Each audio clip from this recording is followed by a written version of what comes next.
दशपल्ला विधायकों द्वारा गांधी जयंती पालित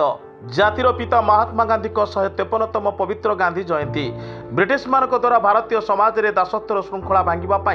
से अहिंसा मार्ग को आपणाई बापू को मन पकई आज सारा देश में आयोजन होती विभिन्न कार्यक्रम सेहीपरि आज भारतर द्वितीय प्रधानमंत्री लाल बहादुर शास्त्री जन्मदिन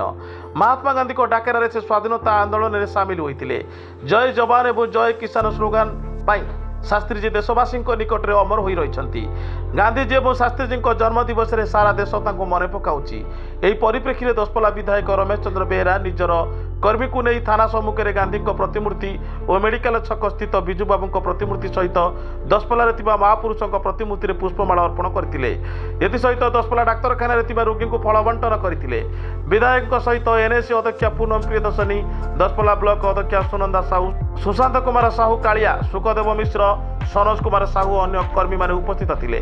Nayagarh जिलूर bureau chief Ranjan Kumar Das report Sai सत्य न्यूज।